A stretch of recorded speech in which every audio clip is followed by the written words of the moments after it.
All right, hi church. Thank you for checking in.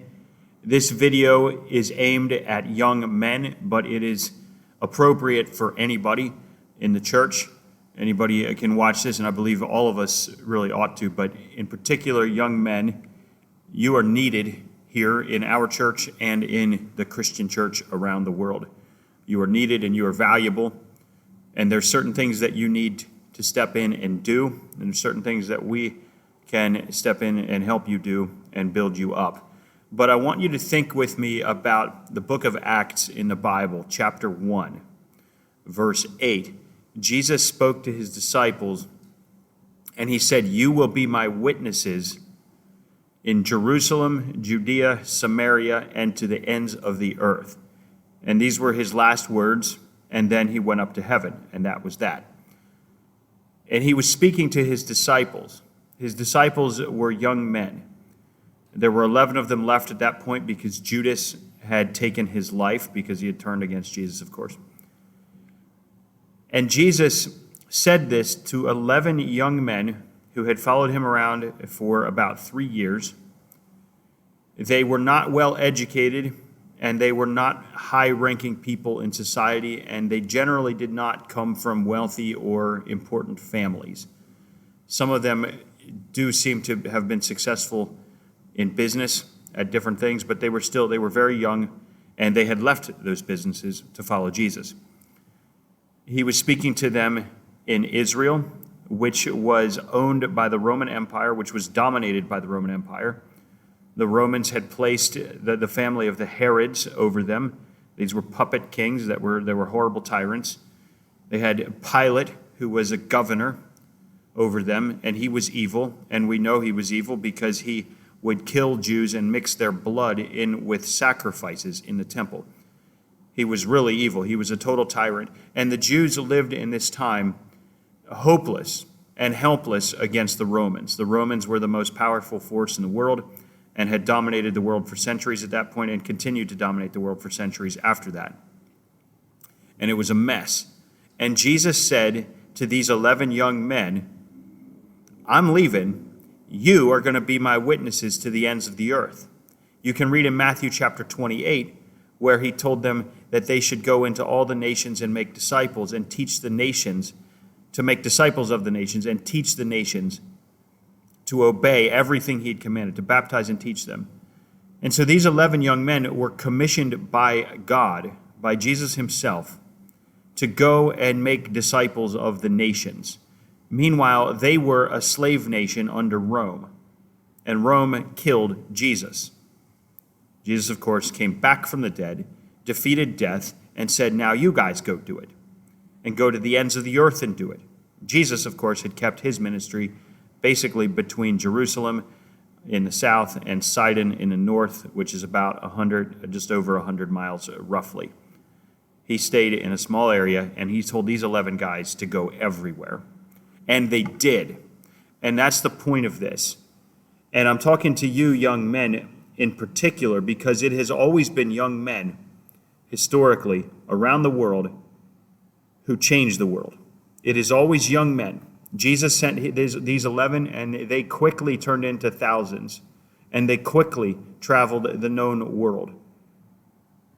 And they changed the known world in their own generation. And within a few centuries, the Roman Empire was gone, and Christianity was everywhere.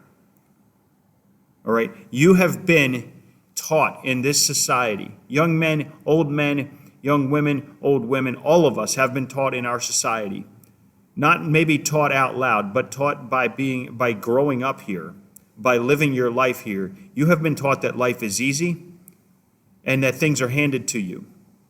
And generally that you are entitled to these things. And you don't have any significant work to do. It's relatively easy. Everybody is educated in this country. Everybody is literate. It's easy to get a job. Places are constantly trying to hire. In this country, you're free to start businesses. We have free enterprise. They're trying to regulate it and make it harder for you, but it's available. It's certainly more free than most places. But you have been taught simply by breathing the air around here that life is easy and there's nothing really that important to do. Just go do whatever you want. You can be whatever you please. And you have been taught this, and this is causing depression. This is causing a total depression of our young people and our old people, but especially our young people. You have been taught that life should be easy and that things should be handed to you, and this actually makes your life worse. Prosperity creates slavery. Prosperity creates depression. And this is why you have so many of your young man friends who are depressed, who have more money and more education and more hope and promise for the future growing up here in the United States of America than any generation ever. And yet depression is widespread. Video game addiction is widespread. Even worse stuff, porn addictions is widespread. Drug addictions is widespread. These things are destroying your generations. They're messing you up. And the solution here is to give your life to Christ and then go do hard things. Do really hard things. Change the world. You were made for this. God placed you here now at this time, at this place. You didn't choose who your parents were, and you didn't choose where you were born, and you didn't choose when you were born. God chose these things. And he said, I need these people in this place at this time. Why does he need you now? Why does he need you here? Look around. Pay attention to what's going on now. Pay attention to what's going on here. And then go fix it. Do hard things. You were made for hard things. You were made to create a future that is better than the present and that is better than the past. You were made for this. God has ordained you for this. And so if you are, a young person struggling to get through school or in college or getting an advanced degree in college, you're somewhere in that maybe age 15 to 25 age bracket where our world tells you to center everything on your education. And you're stuck in that right now. And it's causing you depression, and it's causing you anxiety and worry, and it's causing you these things. Find a way to take a year off and go to some faraway land where they have tropical diseases and slavery and evil, and be a missionary and build a church, join up with an existing church, and make the name of Jesus known in that dark place and get nothing out of it for yourself. Do not go there for your own benefit. Go there for the sake of the gospel and be missionaries. This is how the world was changed. This is how the United States was built. It was built by young families coming across on a boat, and you know the story of the Pilgrims in 1620, and they wrote their Mayflower Compact, and they said, we're going to start a new place. And they built it up, and it was hard, and it was really hard. And many of them died in the first year of horrible diseases and all sorts of problems. And it was hard, and yet it was fulfilling, and they built themselves, and they built their future generations all the way down to us. They built for us the most free and prosperous land ever.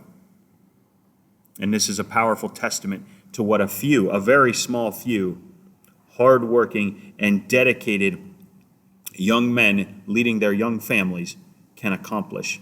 And you can do it too. You can go to a faraway land and take great risk as a missionary, or you can try something here. You can look around at your friends, at the families you grew up with, and see that there is a widespread depression that is moving across this nation. There's a lack of vision, and the people are out of control and getting into all sorts of mischief. Look at that and say, not me, not my household. We're going to move forward. And then go start a business and work really hard at your business in the name of Jesus. Give it to Jesus. Do it for his glory and do it really well and prosper at it. And hire up some of these people that have no hope. Hire them. Give them jobs. Transform your community. Do it one community at a time. You are the salt of the earth. Don't lose your saltiness. You're the light of the world. Be really bright. Don't go in a corner. Do not let the world put you in a corner. They tell you that your ambition is bad and that it's toxic. They tell you that your masculinity is not welcome here, and they want to feminize you, or they simply want to keep you down, being someone who goes to college and gets some debt, buys a house and gets some more debt, and then has to go get a job so you can pay off your debts. And that is called being a wage slave. And you become enslaved to it, and it is hopeless, and it is helpless. It is not fulfilling. It does not let you be the kind of man that God made you to be. Break the cycle, break out of the cycle, and go do something hard. Go do something difficult. Go do something that will serve and build others, and go do something that will put you in a new position. We need church planters all over the place that will plant churches that do the hard work of transforming their community. We need this. We need you to join us. You're welcome in our church. You should be welcome in any church. Any church that does not welcome your young manhood, find a different one. We're out there, we exist, and we have a great vision. There is a great vision for you as a young man for your future. So get off the couch, stop doing the video games, stop running around, going to the parties and getting drunk and smoking stuff you shouldn't be smoking. Stop doing it. Get a vision for your life and move forward. Do it in the name of Jesus, and continue doing it until you're hiring people and giving jobs into your community. And if you can't do that, then go be a missionary or plant a church somewhere and do all of these things in the name of Jesus. God bless you. We're going to continue doing this series for you as we go forward. I'll see you then.